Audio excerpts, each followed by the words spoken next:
everybody, and welcome back to Aamsuntitledpodcast. I'm Am. Hi, if you've never met me before, it's really nice to meet you. Welcome to my Percy Jackson dedicated podcast. I'm so sorry I had a bit of a gap. The day that San Diego Comic Con took place, I was at a wedding, so I had to watch the first teaser for season three in the venue, and I was on the edge of my seat. So in today's episode, we are just putting Mark of Athena on pause for this week and just talking about this teaser because bloody hell, I was not ready. Like I didn't know what they were going to show us. I didn't know if we were going to get maybe a bit of a more of a glimpse at Westover Hall or something a little bit more light-hearted, but obviously we got our first look at Percy carrying the sky.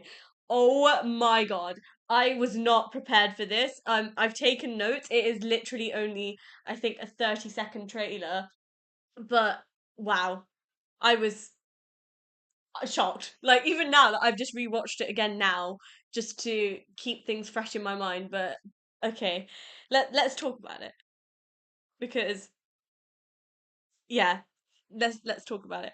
Okay, so of course the first shot in the teaser is Percy holding the world, which I didn't know actually what I was expecting. So I know that it's supposed to look different for different people because people have like a different imagination. But this looks completely different to what I was imagining. I actually think that the Titan's curse in my head probably wasn't as intense as how it felt just now watching the teaser. And of course, then the shot sort of zooms out, and we get the first view of like the whole. So when you see him like carrying the sky, not sky, carrying the world in the beginning, we only see like a really close up shot of it. But as this shot sort of expands out, we see what the entire carrying the world thing looks like. And it blew my mind because I realized that obviously Titan's Curse has never been adapted before. So I didn't have like things to expect or like from like the movies or the show. Like I didn't know what I was looking for, if that makes sense. Like I've purely got the book like the rest of the world, so it's like what does this look like in the show's mind, if that makes sense.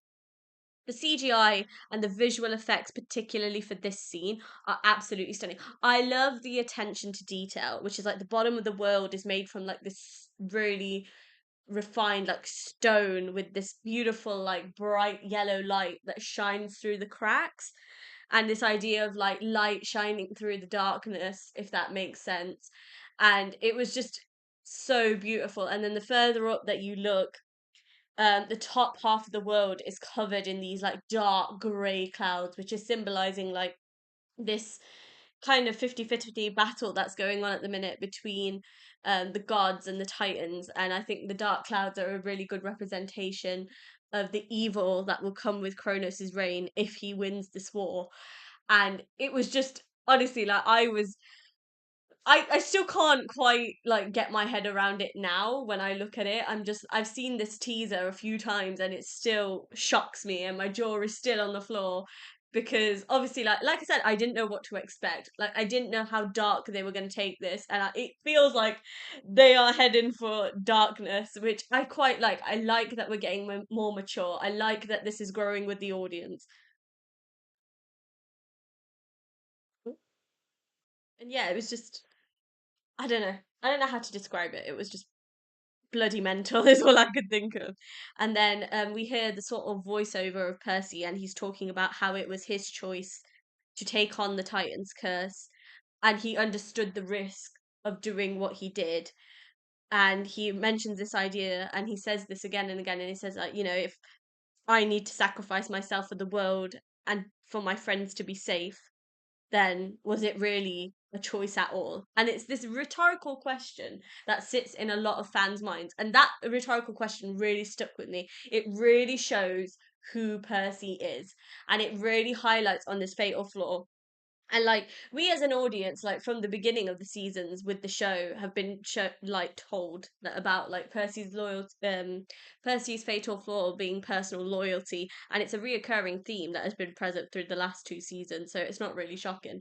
And in season two, we kind of got a glimpse into him having this argument with himself, which is like he didn't know whether this, like, yeah, obviously a fatal flaw is supposed to be a weakness, and he struggled with it a lot because he was just like, am I just putting people in jeopardy because of the way that I am? Maybe I am just too human for a world like this.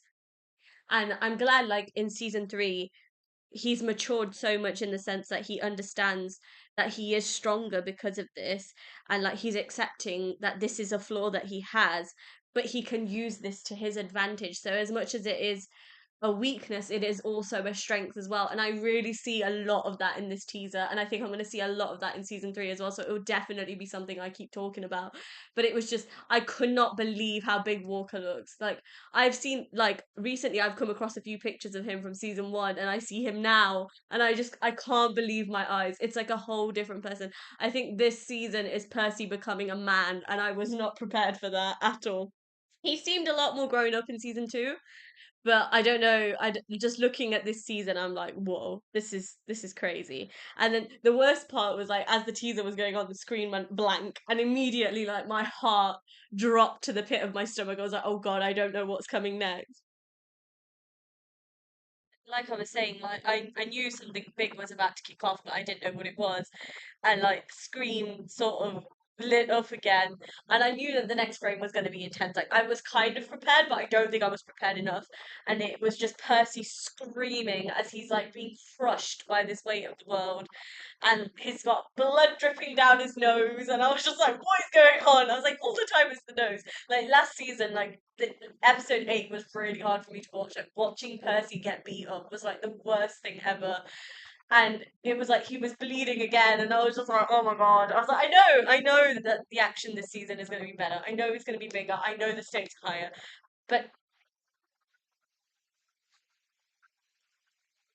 I still just don't feel like I'm ready. Like I've been wanting season three content because I want to know what's going on. But at the same time, I know in my head I'm not prepared for what's coming next. And I don't think anybody is, in fairness. And I was not ready. And I remember watching the teaser. Like I said, I was at the wedding and I was watching the teaser because we were just sat there waiting for the bride and groom. And I just went really loudly, and everybody's like, "Are you okay?" I was like, "Yeah, I'm fine. Sorry." I like I couldn't wrap my head around it or whatever. But yeah, it was crazy. And obviously they officially revealed that Percy Jackson will return November 20th, which is so exciting. Like we don't have to wait as long. We don't have to wait till December, which is quite nice. And I realize that things are about to take a real dark turn, and I need to be ready. And also, I'm hoping that on August 15th it's D23 and Percy Jackson's not panel again. So I'm hoping we get a full trailer, but I'm not sure, guys. But we will keep hoping. And obviously, it was revealed at San Diego Comic Con that whoever was in Hall H at the time got to see the first 3 minutes of season three, which I am super jealous of. One day, my dream is to be there. I will get there one day, maybe for season five. But I thought that was pretty awesome, and I did have a bit of a petition because I want Percy series to release those first 3 minutes so we can have a look. Maybe that's what we'll get on August 15th instead. I don't know. But anyway, I hope you guys enjoyed this very, very quick review of the first 30 seconds.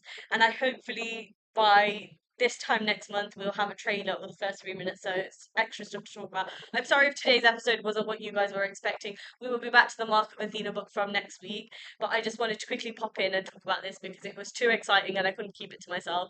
And I've had literally no time to sit and record this, and today was my golden opportunity, so I really hope you guys enjoyed it. I just wanted to say a huge thank you to all the people that follow me on Instagram, follow me on Threads. I really appreciate all of your love and support. Um, they're the best places to find me, by the way.